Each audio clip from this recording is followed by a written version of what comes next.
Okay, welcome dear learners.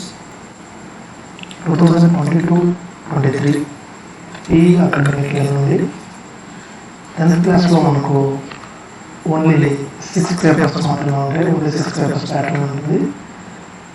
మనము Covid వలన last year 7 పేపర్స్గా రాసాము. అయితే ఇప్పటి నుంచి ఓన్లీ 6 పేపర్స్ అనేవి మాత్రమే ఉంటాయి. So 6th paper pattern 10th క్లాస్లో ప్రజెంట్ ఎలా ఉంటుంది అనే విషయాన్ని మనం ఇక్కడ చూద్దాం. So according to G O number 136 there will be only 6 papers in SSC public examinations from the academic year 2022 and 23 onwards. So ఇక్కడ వచ్చిన మేజర్ మార్పు ఏంటంటే,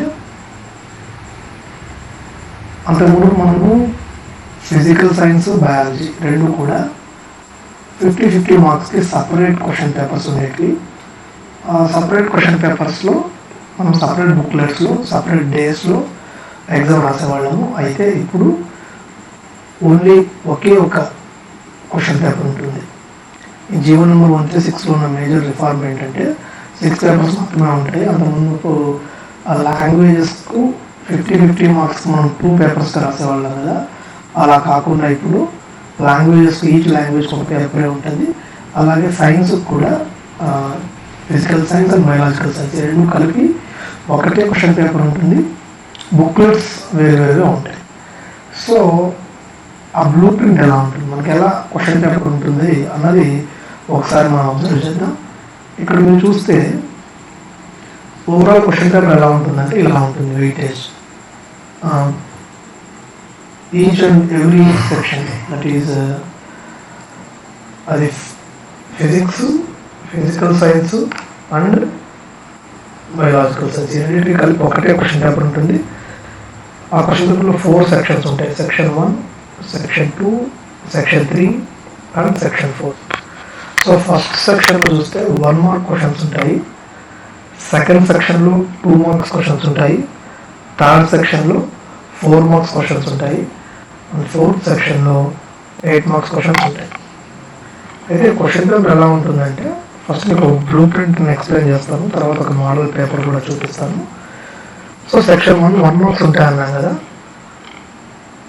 ఆ 1 మార్క్స్ ఎలా ఉంటాయంటే, ఫిజికల్ సైన్స్ నుంచి 6 క్వశ్చన్స్, బయాలజికల్ సైన్స్ నుంచి 6 క్వశ్చన్స్. ఓవరాల్గా సెక్షన్ 1లో 12 క్వశ్చన్స్ ఉంటాయి ఓవరాల్ క్వశ్చన్ పేపర్లో.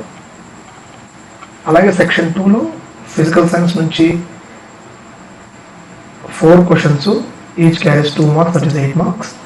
అలాగే బయాలజికల్ సైన్స్ నుంచి 4 క్వశ్చన్స్ ఉంటాయి. Each carries 2 marks, that is 8 marks. అలాగే సెక్షన్ 3లో 4 మార్క్స్ క్వశ్చన్స్ ఉంటాయి. బయాలజీలో అయితే 4 మార్క్స్ క్వశ్చన్స్ 5 ఉంటాయి. ఫిజికల్ సైన్స్లో అయితే 4 మార్క్స్ క్వశ్చన్స్ 3 మాత్రమే ఉంటాయి. సో ఇక్కడ 4 మార్క్స్ క్వశ్చన్స్ అనేవి బయాలజీలో వెయిటేజ్ ఎక్కువ ఉందన్నమాట. అలాగే సెక్షన్ 4 8 మార్క్స్ క్వశ్చన్స్ చూస్తే, అంతకు మునుపు మనకు 8 మార్క్స్ క్వశ్చన్స్ అనేవి లేవు క్వశ్చన్ పేపర్ ప్యాటర్న్లో. ఈ 8 మార్క్స్ క్వశ్చన్స్ అనేవి కొత్తగా ఇంట్రొడ్యూస్ చేశారు. అందులో ఫిజికల్ సైన్స్ సంబంధించి 3 ప్రశ్నలు ఉంటాయి 8 మార్క్స్ సంబంధించి, that is 24 marks they carry. బయాలజీలో అయితే 2 క్వశ్చన్స్ మాత్రమే ఉంటాయి 8 మార్క్స్. సో 4 మార్క్స్ ఏమో బయాలజీలో ఎక్కువ అడుగుతారు, 8 మార్క్స్ ఏమో ఫిజిక్స్లో ఎక్కువ అడుగుతారు. ఓవరాల్గా 33 క్వశ్చన్స్ ఉంటాయి క్వశ్చన్ పేపర్లో 100 మార్క్స్కి. ఇది ప్రశ్నపత్రం యొక్క స్వరూపం. అయితే మనం బయాలజీ గురించి మాత్రమే మాట్లాడుకుంటున్నట్లయితే చూద్దాం.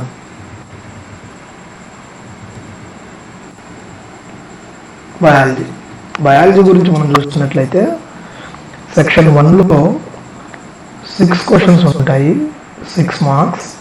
సెక్షన్ 2లో 4 క్వశ్చన్స్ ఉంటాయి, ఒక్కోదానికి 2 marks, that is 8 marks. Section 3లో 4 మార్క్స్ క్వశ్చన్స్ 5 ఉంటాయి, దట్ ఈస్ 20 మార్క్స్. సెక్షన్ 4లో 8 మార్క్స్ క్వశ్చన్స్ 2 ఉంటాయి, దట్ ఈస్ 16 మార్క్స్. సో ఎక్కడా కూడా చాయిస్ అనేది మనకి ఇక్కడ కనపడడం లేదు. అయితే క్వశ్చన్స్ ఎలా అడుగుతారు, క్వశ్చన్స్ ఎలా అడుగుతారనే విషయాన్ని కనుక మనం పరిశీలించినట్లయితే ఇక్కడ మనకు అకాడమిక్ స్టాండర్డ్ వైజ్ కూడా ఇచ్చారు. అందులో first of all section 1 mark questions కనుక చూసినట్లయితే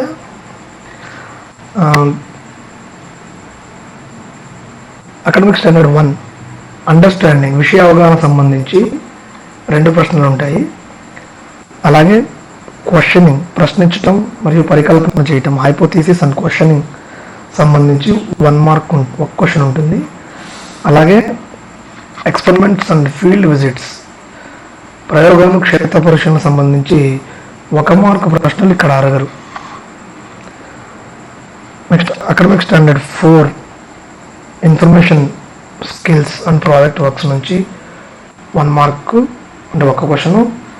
అలాగే బొమ్మలు గీయడం డయాగ్రామ్స్ అండ్ నమూనాలు తయారు చేయడం అకాడమిక్ స్టాండర్డ్ 5 నుంచి 1 question. Appreciation and daily life usage academic standard 6 సంబంధించి 1 క్వశ్చన్. అంటే లిటరల్గా మనం చెప్పాలంటే అకాడమిక్ స్టాండర్డ్ 3 ఏవైతే ఎక్స్పెరిమెంట్స్ ఫీల్డ్ విజిట్స్ ఉన్నాయో ఆ ఎక్స్పెరిమెంట్స్ సంబంధించి 1 మార్కు ప్రశ్నలు ఏవి అడగబడవు. రిమైనింగ్ అన్ని అకాడమిక్ స్టాండర్డ్స్ సంబంధించి ఇక్కడ ఒక్కొక్క ప్రశ్న అడిగే అవకాశం, ఒక్కొక్క ప్రశ్న ఖచ్చితంగా అడుగుతారు. అండర్స్టాండింగ్ అండ్ నాలెడ్జ్ విషయ అవగాహన సంబంధించి 2 ప్రశ్నలు ఖచ్చితంగా అడుగుతారు. దట్ ఈస్ ఓవరాల్గా 2, 3, 4, 5, 6 క్వశ్చన్స్ అడుగుతారు. 1 మార్క్ క్వశ్చన్స్ 6 రాయాలి, 6 మార్కులు. సో 1 మార్క్ క్వశ్చన్స్లో దెర్ ఈజ్ నో చాయిస్. అలాగే సెక్షన్ 2 మార్క్స్ క్వశ్చన్స్ చూసినట్లయితే ఇక్కడ మనకు క్లియర్గా మనం ఏం చదవాలి ఏం చదవకూడదు అన్నది కూడా డిస్కస్ చేద్దాం. అకాడమిక్ స్టాండర్డ్ 1 విషయ అవగాహన సంబంధించి అండర్స్టాండింగ్ సంబంధించి 1 ప్రశ్న ఖచ్చితంగా అడగబడుతుంది. క్వశ్చనింగ్ అండ్ హైపోథీసిస్ ప్రశ్నలు తయారు చేయడం పరికల్పన చేయడం గురించి 2 ప్రశ్నలు 2 మార్కులు ఇక్కడ అడుగుతారు. అంటే ఏ యూనిట్ సంబంధించి అయినా క్వశ్చనింగ్ హైపోథీసిస్ మేకింగ్ గురించి ఇక్కడ 2 ప్రశ్నలు అడగడం జరుగుతుంది. అలాగే ఏవైతే ఎక్స్పెరిమెంట్స్ ఉన్నాయో ఫీల్డ్ విజిట్స్ ఉన్నాయో అవి ఇక్కడ అడగరు. అలాగే అకాడమిక్ స్టాండర్డ్ 5 ఏది ఉందో డయాగ్రామ్స్ నమూనాలు తయారు చేయడం అది అడగరు. అలాగే అకాడమిక్ స్టాండర్డ్ 6 కూడా ఇక్కడ అడగరు. కేవలం 2 మార్క్స్ క్వశ్చన్స్ అన్నవి అకాడమిక్ స్టాండర్డ్ 1 అంటే అండర్స్టాండింగ్ అంటే పోలికలు భేదాలు చెప్పడం కారణాలు వివరించడం ఏదైనా ఒక విషయాన్ని సొంతంగా రాయగలగడం వాటికి సంబంధించిన ప్రశ్నలను ఇక్కడ 1 అడుగుతారు. 2 మార్క్స్ ఖచ్చితంగా. అలాగే ప్రశ్నించడం పరికల్పనలు చేయడం అన్న విషయానికి సంబంధించి అకాడమిక్ స్టాండర్డ్ సంబంధించి కూడా 2 క్వశ్చన్స్ ఇక్కడ అడుగుతారు. అలాగే academic standard 4 project works and information skills సంబంధించి 1 ప్రశ్న ఖచ్చితంగా అడుగుతారు. ఓవరాల్గా 4 క్వశ్చన్స్ అన్నవి 2 మార్క్స్ అడుగుతారు, 8 మార్క్స్ ఉంటుంది. అలాగే సెక్షన్ 3 4 మార్క్స్ చూసినట్లయితే academic standard 2 and academic standard 3 ఈ 2 అడగరు. అకాడమిక్ స్టాండర్డ్ 1 నుంచి 2 ప్రశ్నలు, academic standard 4 project works and information skills నుంచి 1 ప్రశ్న, అకాడమిక్ స్టాండర్డ్ 5 బొమ్మలు గీయడం బొమ్మలకు సంబంధించి 1 ప్రశ్న, అలాగే academic standard 6 appreciation and daily life uses సంబంధించి 1 ప్రశ్న. ఇక్కడ ఓవరాల్గా 2, 3, 4, 5 క్వశ్చన్స్ అడుగుతారు. Each carries 4 marks, that is 20 marks. మన క్వశ్చన్ పేపర్లో 4 మార్క్స్ క్వశ్చన్స్ బయాలజీ నుంచి ఎక్కువ అడుగుతారు. అలాగే ఫైనల్గా 8 మార్క్స్ క్వశ్చన్స్ చూసినట్లయితే అకాడమిక్ స్టాండర్డ్ 1 విషయ అవగాహన నుంచి 1 ప్రశ్న, అలాగే అకాడమిక్ స్టాండర్డ్ 3 ప్రయోగాలు క్షేత్ర పరిశీలనల గురించి 1 ప్రశ్న. ఈ 2 ప్రశ్నలు ఇక్కడ నుంచి ఖచ్చితంగా అడుగుతారు. టోటల్ 2 క్వశ్చన్స్ 8 మార్క్స్ ఒక్కొక్కటి 16 మార్క్స్. సో టోటల్గా బయాలజీ క్వశ్చన్ పేపర్లో 17 ప్రశ్నలు ఉంటాయి 50 మార్కులు సంబంధించి. సో మనం ఇక్కడ ఏం చేయాలి? మనం సింపుల్గా చెప్పాలంటే 8 marks questions only academic standard 1 academic standard 3 అంటే పోలికలు భేదాలు చెప్పడం కానీ కారణాలు చెప్పడం కానీ విషయాన్ని సొంతంగా అర్థం చేసుకొని ఓన్ పదాలలో రాయడం అనే అంశాలకు సంబంధించి 8 మార్కుల ప్రశ్నలు అధికంగా అడుగుతారు, అవి మాత్రమే అడుగుతారు. ఇంకా 4 మార్క్స్ క్వశ్చన్స్ చూసినట్లయితే అకాడమిక్ స్టాండర్డ్ 1 అండర్స్టాండింగ్, అలాగే ప్రయోగాలు గురించి అడగకుండా కేవలం సమాచార సేకరణ నైపుణ్యాలు ప్రాజెక్ట్ పనుల గురించి ఇక్కడ అడుగుతారు. ఒక మోడల్ క్వశ్చన్ పేపర్ని కనుక మనం చూసినట్లయితే ఈ అంశాలన్నీ సులభంగా అర్థమవుతాయి. సో ఒక మోడల్ క్వశ్చన్ పేపర్ని మనము ఇప్పుడు అబ్జర్వ్ చేద్దాం. ఇది న్యూ 6 పేపర్ సిస్టంలో ఒక మోడల్ క్వశ్చన్ పేపర్. ఓవరాల్గా ఇక్కడ మీరు అబ్జర్వ్ చేస్తే general science paper 1 and paper 2 రెండు కూడా ఉంటాయి. General science paper 1 and paper 2 both physical science and biological science రెండూ కలిపి ఒకటే క్వశ్చన్ పేపర్లో అడగడం జరుగుతుంది. వేరు బుక్లెట్లు ఇస్తారు. 3 గంటల సమయంలో పరీక్షను రాయాల్సి ఉంటుంది. 15 నిమిషాలు ప్రశ్న పత్రాన్ని చదివి అర్థం చేసుకోవడానికి. సో ఇక్కడ మనం చూస్తే part A, part B. This paper consists part A and part B. Part A contains questions from physical science, part B contains from biological science. So part A ఏమో ఫిజిక్స్, అలాగే పార్ట్ బి ఏమో biology. ఇంతకుముందు చెప్పుకున్నట్లు part A and part B రెండిట్లో కూడా 4 సెక్షన్లు ఉంటాయి. ఓవరాల్గా 33 క్వశ్చన్స్ ఉంటాయి. There is an internal choice in section 4. Section 4 అంటే 8 మార్క్ క్వశ్చన్స్లో మాత్రమే ఇంటర్నల్ చాయిస్ అన్నది ఉంటుంది. ఇంకెక్కడ క్వశ్చన్ పేపర్లో ఇంటర్నల్ చాయిస్ అనేది ఉండదు. సో ఇక్కడ మన ఫిజిక్స్లో చూసినట్లయితే సెక్షన్ 1లో 1 మార్క్ క్వశ్చన్స్ 6 ఉన్నాయి. అలాగే సెక్షన్ 2లో చూసినట్లయితే 2 మార్క్స్ క్వశ్చన్స్ 4 ఉన్నాయి, టోటల్ 8 మార్క్స్. అలాగే సెక్షన్ 3లో చూసినట్లయితే 4 మార్క్స్ క్వశ్చన్స్ 3 ఉన్నాయి, 12 మార్క్స్. సెక్షన్ 4లో చూసినట్లయితే 8 మార్క్స్ క్వశ్చన్స్ 3 ఉన్నాయి. ఇక్కడ ఇంటర్నల్ చాయిస్ అన్నది ఉంది. ఇది మనం ఇందుకు పార్ట్ ఏ అంటే ఫిజికల్ సైన్స్ క్వశ్చన్ పేపర్ ఇది. ఇప్పుడు మనం let's move to the part B, మన బయాలజికల్ సైన్స్ క్వశ్చన్ పేపర్ చూసినట్లయితే పార్ట్ బి సెక్షన్లో కూడా మనం ఇంతకుముందు చెప్పుకున్నట్లే 1 మార్క్ క్వశ్చన్స్ అనేవి 6 ఉంటాయి. Answer all the questions, no choice అనమాట. సెక్షన్ 1లో ఈచ్ క్యారీస్ 1 మార్క్. ఇక్కడ మీరు చూసుకుంటే చూడండి, జస్ట్ జ్ఞప్తికి తెచ్చుకోవటం, అండర్స్టాండింగ్ గురించి ప్రశ్న అడగడం జరిగింది. What does the following question represent? ఇక్కడ ఒక ఈక్వేషన్ ఇచ్చాడు. ఇది దేన్ని సూచిస్తుంది? ఈ ఈక్వేషన్ దేనికి సంబంధించినది? రెస్పిరేషన్ సంబంధించిందా, ఫోటోసింథసిస్ సంబంధించిందా అనేది జ్ఞప్తికి తెచ్చుకొని ఆన్సర్ రాయాల్సి ఉంటుంది. So this comes under academic standard 1. So next question చూడండి. What are the valves present at the auriculoventricular septum? గుర్తు తెచ్చుకునే సమాధానం ఇచ్చే ప్రశ్న లేదు కూడా. సో 19th క్వశ్చన్ చూస్తే, థర్డ్ క్వశ్చన్ 1 మార్క్ క్వశ్చన్ చూస్తే, natural resources are decreasing more rapidly, guess the consequences of future. So ఈ రెండు కూడా అకాడమిక్ స్టాండర్డ్ 1కి సంబంధించినవి అయితే, అండర్స్టాండింగ్ సంబంధించినవి అయితే, 19th క్వశ్చన్ చూడండి. న్యాచురల్ రిసోర్సెస్ అనేవి డిక్రీజ్ అవుతున్నాయి చాలా త్వరగా.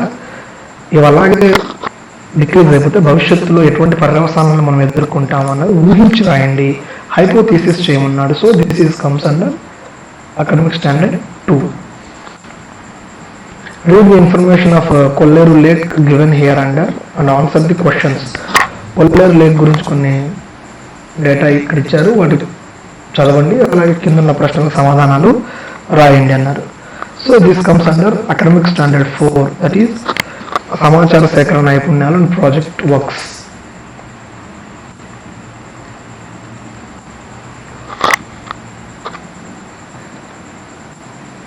సో అక్కడ మనము డేటాను చూసి what are the reasons for decrease in lake area, lake area ఎందుకు డిక్రీజ్ అయిందని మనము ఆన్సర్స్ రాయాల్సి ఉంటుంది.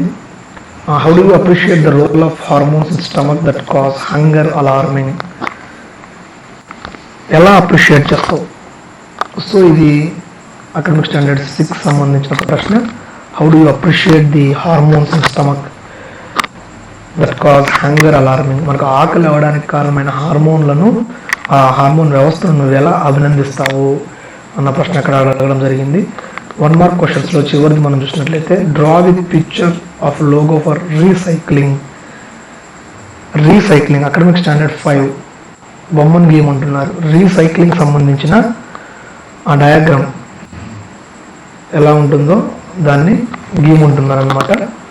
సో ఈ విధంగా మనం చూసినట్లయితే 1 మార్క్ క్వశ్చన్స్లో అకాడమిక్ స్టాండర్డ్ 1, అకాడమిక్ స్టాండర్డ్ 2, అలాగే academic standard 4, academic standard 5, academic standard 6 వీటికి సంబంధించి ప్రశ్నలు అడుగుతారు. కాబట్టి మనకి ఇక్కడ అర్థమైంది ఏంటంటే టెక్స్ట్ బుక్లోని ఈక్వేషన్స్, అలాగే ఏవైతే డెఫినేషన్స్ ఉంటాయో ఆ standard definitions, standard equations, scientist names ఇలాంటివన్నీ కూడా మనం బాగా చూసుకున్నట్లయితే, ఈ టేబుల్స్ బాగా మనం అబ్జర్వ్ చేసినట్లయితే, నేర్చుకున్నట్లయితే 1 మార్క్ క్వశ్చన్స్ని మనం ఈజీగా అటెంప్ట్ చేయగలం. ఈచ్ అండ్ ఎవ్రీ డయాగ్రామ్ పేరు, ఆ డయాగ్రామ్ దేనికి సంబంధించింది అన్నది కూడా మనము గుర్తుపెట్టుకుంటే 1 మార్క్ క్వశ్చన్స్ని ఈజీగా అటెంప్ట్ చేయొచ్చు. ఎందుకంటే no choice in 1 mark questions. So section 2 మనం చూసినట్లయితే ఇక్కడ కూడా answer all the questions, each question carries 2 marks. So 4 questions ఉంటాయి, each carries 2 marks, total 8 marks. ఇక్కడ మీరు చూసినట్లయితే 2 మార్క్స్ సంబంధించి అకాడమిక్ స్టాండర్డ్ 1, అకాడమిక్ స్టాండర్డ్ 2 అంటే understanding, questioning and hypothesis, academic standard 4 information skills and project works, వీటి గురించి మాత్రమే ప్రశ్నలు అడుగుతారు. రిమైనింగ్ అకాడమిక్ స్టాండర్డ్స్ని ఇక్కడ అడగడం జరగదు. కాబట్టి ఇక్కడ అడిగిన 4 ప్రశ్నలు ఏమో మనం ఒకసారి చూద్దాం. What are the important events that take place in chloroplast during photosynthesis? Photosynthesis కిరణజన్య సంయుక్త జరిగే సందర్భంలో ఎటువంటి ముఖ్యమైన మార్పులు హరితరేణు నందు జరుగుతాయి అన్నది ఇక్కడ చెప్తారు. కాబట్టి నెత్తి తెచ్చుకొని సొంత మాటల్లో రాయాల్సి ఉంటుంది. కాబట్టి ఇది అండర్స్టాండింగ్ అకాడమిక్ స్టాండర్డ్ 1 కిందకు వస్తుంది ఈ ప్రశ్న. తర్వాత ప్రశ్న మీరు చూసినట్లయితే you want to know more information about harmful effects of using chemical pesticides in agriculture. What questions will you ask to an అగ్రోనమిస్ట్? ఎటువంటి ప్రశ్నలు అడుగుతావు? Second academic standard questioning and making hypothesis. రసాయన ఎరువులు వాడడం వలన ఎటువంటి నష్టాలు కలుగుతాయి అన్న అంశం గురించి తెలుసుకోవడానికి నువ్వు వ్యవసాయ శాస్త్రవేత్తను లేదా ఎరువులను ఏ విధంగా వాడాలి అని చెప్పే వ్యక్తిని ఎటువంటి ప్రశ్నలు అడుగుతావు అని ఇక్కడ అడగడం జరిగింది. 25th అంటే థర్డ్ క్వశ్చన్ చూస్తే 2 మార్క్స్ వస్తాయి. Observe the following table that shows the human evolution chronology and answer the questions given under the data. So సమాచారాన్ని సేకరించి సమాచార సేకరణ నైపుణ్యాలు, దాన్ని బట్టి సమాధానం రాయడం అనమాట. Which human species lived before the present human species? Who lived between 1 to 1.8 million years ago?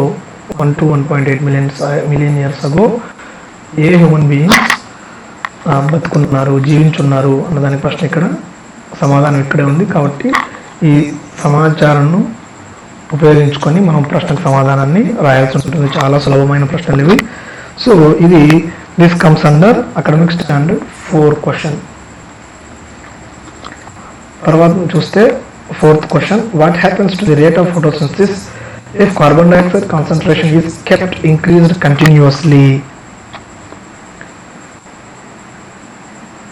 ఇది కూడా హైపోథీసిస్ అకాడమిక్ స్టాండర్డ్ 2 గురించి అడిగారు. ఇక్కడ హైపోథీసిస్ చేయమన్నారు. ఒకవేళ కార్బన్ డైఆక్సైడ్ కాన్సన్ట్రేషన్ని కనుక మనము కంటిన్యూస్గా పెంచుకుంటూ పోతే one of the raw material for photosynthesis, what happens to the rate of photosynthesis?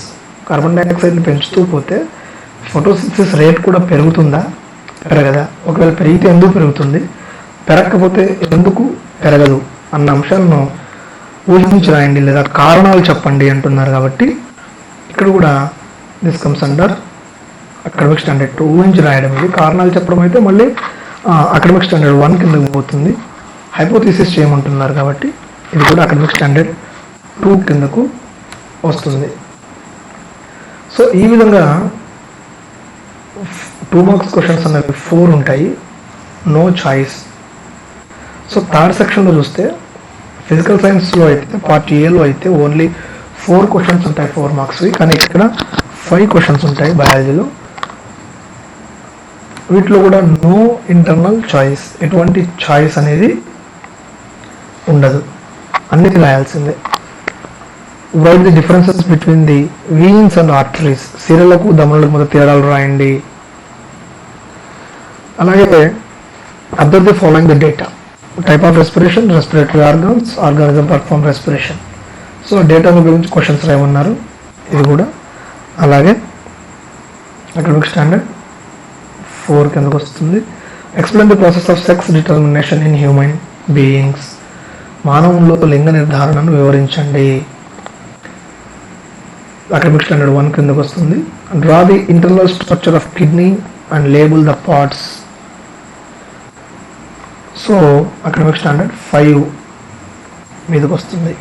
ఇక్కడ బయాలజీ స్టూడెంట్స్కి చెప్పే ఒక ముఖ్యమైన సూచన ఏమిటంటే, గత సంవత్సరం వరకు క్వశ్చన్ పేపర్ ప్యాటర్న్లో ఎలా ఉండేదంటే, పర్టికులర్లీ 4 మార్క్స్ క్వశ్చన్స్లో వాళ్ళే ఒక డయాగ్రామ్ ఇచ్చి, ఫర్ ఎగ్జాంపుల్ ఇక్కడ కిడ్నీ బొమ్మ గీయమన్నారు, అలా కాకుండా వాళ్ళే ఒక కిడ్నీ డయాగ్రామ్ ఇచ్చి ఆ కిడ్నీలో ఆ డయాగ్రామ్ వాళ్ళే లేబుల్ చేసి, ఫస్ట్ ఆఫ్ ఆల్ దీన్ని ఏ అని లేదా దీన్ని బి అని ఇచ్చి, what is the name of A లేదా what is the name of B లేదా what is the role of B, what is the role of A, లేదా what happens if there is no A in this diagram, లేదా what happens if there is no B in this diagram అని ప్రశ్నించేవాళ్ళు. అంటే గత ప్రశ్నపత్రంలో బొమ్మను వాళ్ళే ఇచ్చి, ఆ బొమ్మను భాగాలు వాళ్ళే గుర్తించి ఏ అనో బి అనో ఇచ్చి, ఇక్కడ ఏ భాగం పేరేమిటి లేదా బి భాగం పేరేమిటి, ఏ యొక్క పని ఏమిటి లేదా బి యొక్క పని ఏమిటి, లేదా ఏ లేకపోతే ఏమవుతుంది లేదా బి లేకపోతే ఏమవుతుంది అని ప్రశ్నించేవాళ్ళు. అప్పుడు మనం బొమ్మను చూసి సులభంగా సమాధానాలను అటెంప్ట్ చేసేవాళ్ళం. అయితే ఇప్పుడు ఫిజిక్స్ బయాలజీ ఒకే క్వశ్చన్ పేపర్ అడగడం వల్ల క్వశ్చన్ పేపర్ ప్యాటర్న్లో కూడా సమూలంగా మార్పులు వచ్చాయి. ఇక్కడ ఖచ్చితంగా మీరు అబ్జర్వ్ చేస్తే ఈచ్ అండ్ ఎవ్రీ సెక్షన్లో అకాడమిక్ స్టాండర్డ్ 5కి సంబంధించి ప్రశ్నలు ఉంటూనే ఉన్నాయి. అంటే బొమ్మలు గీయడంకు సంబంధించి ప్రశ్నలు ఉన్నాయి. అంటే ఇక్కడ ఖచ్చితంగా పిల్లల యొక్క డ్రాయింగ్ స్కిల్స్ అన్నవి ఈసారి టెస్ట్ చేయబడతాయి. సో డయాగ్రామ్ వాళ్ళే ఇచ్చి భాగాలు గుర్తించండి లేదా వాటికి సంబంధించిన ప్రశ్నలు సమాధానాలు రాయండి అన్న అటువంటి ప్రశ్నలు ఉండవు. ఖచ్చితంగా మనం డయాగ్రామ్స్ ప్రాక్టీస్ చేయాలి. Each and every diagram is important. Particularly unit 1లో అయితే ఇలా ఈ సెక్షన్లో అడగడానికి ఎక్కువగా అవకాశం ఉన్నవి క్లోరోఫిల్ స్ట్రక్చరు, క్లోరోప్లాస్ట్ స్ట్రక్చరు. అలాగే సెకండ్ యూనిట్లో అయితే ఆల్వియోలై అండ్ లంగ్స్ మధ్య గ్యాసెస్ ఎక్స్చేంజ్ ఆ డయాగ్రాము, అలాగే హార్ట్ ఇంటర్నల్ స్ట్రక్చరు, అలాగే కిడ్నీ, అలాగే బ్రెయిన్, అలాగే both the reproductive systems and male and female, పురుష స్త్రీ ప్రత్యుత్పత్తి వ్యవస్థలు, హృదయం యొక్క నిర్మాణం, మెదడు యొక్క నిర్మాణం, హరితరేణు యొక్క నిర్మాణం, ఇలాంటివి బొమ్మలు గీయమని ఎక్కువగా అడిగే అవకాశం ఎక్కువ ఉంటుంది. అలాగే పిండకోశం యొక్క నిర్మాణం, ఎంబ్రియో శాఖ యొక్క నిర్మాణం, ఫ్లవర్ యొక్క స్ట్రక్చర్, పుష్పం యొక్క నిర్మాణం, ఇవి ఎక్కువగా ఈ అకాడమిక్ స్టాండర్డ్ ఈ ప్రశ్నలు ఉంటే ఖచ్చితంగా ఈ డయాగ్రామ్స్లో ఒక డయాగ్రామ్ అన్నది 4 మార్క్స్ క్వశ్చన్లో ఖచ్చితంగా అడుగుతారు. అలాగే టేబుల్స్ అన్నీ కనుక మనం చూసుకుంటే, టెక్స్ట్ బుక్లో ఉన్న టేబుల్స్ అన్నీ చూసుకుంటే ఖచ్చితంగా ఒక టేబుల్ సంబంధించి ఇన్ఫర్మేషన్ స్కిల్స్ కింద 4 మార్క్స్కి ఒక క్వశ్చన్ ఖచ్చితంగా అడుగుతారు. సో టేబుల్స్ అన్ని నేర్చుకుంటే ఒక క్వశ్చన్ 4 మార్క్స్ వస్తుంది, డయాగ్రామ్స్ అన్ని నేర్చుకుంటే ఒక 4 మార్క్స్ క్వశ్చన్స్ ఖచ్చితంగా వస్తుంది. అలాగే చివరి క్వశ్చన్ కనుక మనం చూస్తే, plant hormones cooperate or differ with one other to attain the plant growth, how do you use this knowledge in your daily life. చూడండి, నిజ జీవితంలో అన్వయం, అకాడమిక్ స్టాండర్డ్ 6. ప్లాంట్ హార్మోన్స్ అన్నవి ఒకదానితో ఒకటి కోఆర్డినేట్ చేసుకుంటూ కొన్నేమో మొక్కల పెరుగుదలను నియంత్రిస్తాయి, కొన్నేమో మొక్కల పెరుగుదలను పెంపొందిస్తాయి. ఈ రెండింటిని ఉదాహరణగా చేసుకుని నువ్వు ఎలా నీ డైలీ లైఫ్లో దాన్ని యూజ్ చేసుకుంటావు ఆ మొక్కలలోని హార్మోన్లకు సంబంధించి అని ఒక ప్రశ్న ఇక్కడ అడగడం జరిగింది. ఎంతో అనలిటికల్గా పిల్లవాడి ఆలోచన సామర్థ్యాన్ని పెంపొందించే విధంగా ప్రశ్నలు రావడం జరుగుతుంది ఈ సెక్షన్లో ఖచ్చితంగా. కాబట్టి మనం వాటి పట్ల కూడా ఒకసారి అవయవదానం గురించి, ఆర్గన్ డొనేషన్ గురించి నువ్వు ఎలా అభినందిస్తావని, లేదా ఆర్గాన్ డొనేషన్ గురించి డైలీ లైఫ్ యూజ్లో నువ్వు ఎలా ఇతరుల్ని మోటివేట్ చేస్తామని కానీ ఇట్లాంటి ప్రశ్నలు ఎక్కువగా ఇక్కడ అడగడానికి అవకాశం ఉంటుంది. ఫైనల్గా సెక్షన్ 4 చూస్తే ఎంటైర్గా ఈ క్వశ్చన్ పేపర్ ప్యాటర్న్లో మనకు సెక్షన్ 4 అనేది కొత్తగా ఇంట్రొడ్యూస్ చేయబడింది. That is 8 marks questions. అంతకుముందు లెంతీగా ఆన్సర్స్ రాసే 8 మార్క్స్ క్వశ్చన్స్ ఏవి ఉండేది కాదు. ఫిజిక్స్లో అయితే పార్ట్ ఏలో అయితే 3 8 మార్క్స్ క్వశ్చన్స్ అడుగుతారు, కానీ బయాలజీలో 2 8 మార్క్స్ క్వశ్చన్స్ మాత్రం అడుగుతారు. సో 4 మార్క్స్లో బయాలజీకి ఎక్కువ వెయిటేజ్ ఇచ్చారు, 8 మార్క్స్లో ఫిజిక్స్కి ఎక్కువ వెయిటేజ్ ఇచ్చారు. అయితే ఇక్కడ ఒక ప్లస్ పాయింట్ ఏంటంటే ఇంటర్నల్ చాయిస్ అనేది ఉంటుంది. సో ఇక్కడ మీరు చూసినట్లయితే what are the different modes of asexual reproduction in plants, cite them with examples. మొక్కల్లోని అలైంగిక ప్రతిపత్తి విధానాలు ఏవి, వాటి ఉదాహరణతో వ్రాయండి అన్నది ఒక ప్రశ్న. లేదా write the differences between the following bolus and ఖైమ్, small intestine and large intestine. So ఇది ఒక ప్రశ్న. డిఫరెన్సెస్ అడిగారు, ఎగ్జాంపుల్స్తో రాయండి అన్నారు. So this comes under academic standard 1. ఇక్కడ మీరు బాగా అబ్జర్వ్ చేస్తే 8 మార్క్స్ క్వశ్చన్స్ అనేవి academic standard 1 and academic standard 3, that is పోలికలు, భేదాలు, డిఫరెన్సెస్ కానీ సిమిలారిటీస్ కానీ ఓన్గా రాసేది కానీ ఎక్స్ప్లెయిన్ చేసేది కానీ ఎగ్జాంపుల్స్ ఇచ్చేది కానీ అలాంటివి అడుగుతారు. ఇక్కడ మనం ఇంకొక ఎగ్జాంపుల్ ఏమి ఇవ్వచ్చు, write the different types of neurons, లేదా write the different types of nervous systems present in human body. మానవులోని వివిధ నాడీ వ్యవస్థలను ఉదాహరణ ఎటువంటి నాడీ వ్యవస్థలు ఉన్నాయి, సెంట్రల్ నర్వస్ సిస్టమ్ అంటే ఏమి, పెరిఫెరల్ నర్వస్ సిస్టమ్ అంటే ఏమి, ఆటోనామిక్ నర్వస్ సిస్టమ్ అంటే ఏమి, వాటి మీద డిఫరెన్సెస్ రాయండి, లేదా వాటి మధ్య పోలికలు రాయండి, ఇలా అడగచ్చు. అలాగే డిఫరెన్సెస్ లేదా సిమిలారిటీస్ బోలస్కి, ఖైమ్కి, అలాగే స్మాల్ ఇంటెస్టైన్కి, లార్జ్ ఇంటెస్టైన్కి, జీన్స్కి, ఆర్టరీస్కి, ఇలా డిఫరెన్సెస్ అడిగే అవకాశం ఎక్కువగా ఉంటుంది. వీటిలో ఇంటర్నల్ చాయిస్ ఉంటుంది, ఏ అయినా అటెంప్ట్ చేయొచ్చు, బి అయినా అటెంప్ట్ చేయొచ్చు. చివరి క్వశ్చన్ చూసినట్లయితే this is comes under academic standard 3, that is experiments and field visits. Right the procedure to determine the presence of starch in the leaves. So ఖచ్చితంగా ఒక ప్రయోగానికి సంబంధించి ఇక్కడ ప్రశ్నలు అడుగుతారు. మొదటి యూనిట్లో యూనిట్ 1లో అయితే న్యూట్రిషన్లో అయితే ఖచ్చితంగా స్టార్చ్ ఎక్స్పెరిమెంట్ కానీ, లేదా ఫోటోసింథసిస్లో ఆక్సిజన్ ఎవాల్వ్ అవుతుంది అనే ఎక్స్పెరిమెంట్ కానీ, లేదా ఫోటోసింథసిస్కి కార్బన్ డైఆక్సైడ్ ఎసెన్షియల్ అవసరమని నిరూపించే ప్రయోగం మోల్స్ హాఫ్ లీఫ్ ఎక్స్పెరిమెంట్ కానీ, ఈ మూడిట్లో ఒక ప్రశ్న కానీ, అలాగే రెస్పిరేషన్లో ఉండే అనరోబిక్ రెస్పిరేషన్ సంబంధించి, లేదా అనరోబిక్ రెస్పిరేషన్లో కార్బన్ డైఆక్సైడ్ హీట్ ప్రొడ్యూస్ అవుతుంది అనే ఎక్స్పెరిమెంట్ కానీ, లేదా రెస్పిరేషన్లో హీటు అలాగే కార్బన్ డైఆక్సైడ్ ప్రొడ్యూస్ అవుతుంది అనే ఎక్స్పెరిమెంట్స్ కానీ, ఏదో ఒక ఎక్స్పెరిమెంట్, ఖచ్చితంగా ఎక్స్పెరిమెంట్ అనేది ఇక్కడ అడగడం జరుగుతుంది. సో ఫస్ట్ యూనిట్, సెకండ్ యూనిట్లో మనకి ఎక్స్పెరిమెంట్స్ ఎక్కువగా ఉన్నాయి. సో వాటిలో నుంచి ఖచ్చితంగా ఇక్కడ 8 మార్క్స్ క్వశ్చన్స్ అడుగుతారు. అంటే చెప్పుకోవాలంటే కొత్తగా ఇంట్రొడ్యూస్ చేసినప్పటికీ స్కోరింగ్కి, పాస్ అవ్వడానికి ఈ 8 మార్క్స్ క్వశ్చన్స్ అన్నవి మనకు చాలా యూజ్ అవుతాయి. గన్ షాట్ క్వశ్చన్స్ ఇక్కడ మనం 8 మార్క్స్లో ఎక్స్పెక్ట్ చేయొచ్చు. బట్ వేరేజ్ 1 మార్క్ క్వశ్చన్స్, 2 మార్క్స్ క్వశ్చన్స్ని మనము పర్టికులర్గా దీంట్లోనే ఖచ్చితంగా అడుగుతారు, మనం ఎక్స్పెక్ట్ చేసేది లేదు. But 4 marks questions, 8 marks questions. 8 marks questions అంటే డయాగ్రామ్స్ ఓన్గా ఎక్స్ప్లెయిన్ చేయడం, ఎక్స్పెరిమెంట్స్ ఖచ్చితంగా అడుగుతారు. 4 మార్క్స్ క్వశ్చన్స్లో ఒక టేబుల్ సంబంధించిన ప్రశ్న ఖచ్చితంగా అడగడం జరుగుతుంది. సో ఈ విధంగా ఇక్కడ మనకు కొత్త క్వశ్చన్ పేపర్ ప్యాటర్న్ అనేది వచ్చింది. ఇంతకుముందు మనం చెప్పుకున్నట్లు సెక్షన్ 1 ఫిజిక్స్లో 6 క్వశ్చన్లు, బయాలజీలో 6 క్వశ్చన్లు, టోటల్గా 12 క్వశ్చన్లు ఉంటాయి. 12 క్వశ్చన్లు రాయాలి, 12 మార్కులు. అలాగే సెక్షన్ 2లో ఫిజిక్స్లో 4 ప్రశ్నలు, బయాలజీలో 4 ప్రశ్నలు, ఓవరాల్గా 16 మార్క్స్ సెక్షన్ 2లో రాయాలి. సెక్షన్ 3లో ఫిజిక్స్లో 3 ప్రశ్నలు ఉంటాయి 4 మార్క్స్వి, బయాలజీలో 5 ప్రశ్నలు ఉంటాయి 4 మార్క్స్వి. టోటల్గా ఫిజిక్స్లో అయితే 12 మార్కులకు, బయాలజీలో అయితే 20 మార్కులకు, అంటే 32 మార్కులకు 4 మార్క్స్ క్వశ్చన్స్ రాయాలి.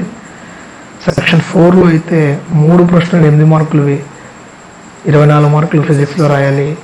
బయాలజీలో 2 ప్రశ్నలు 8 మార్కులకు, ఓవరాల్గా 16 మార్కులు. ఈ విధంగా టోటల్గా 8 మార్క్స్ ఏమో 40కి, టోటల్గా 100 మార్క్స్ 33 క్వశ్చన్స్ అన్నవి సైన్స్లో ఉంటాయి. So all the best students, hope you understand well. If any doubts, please contact me. I will explain. Thank you.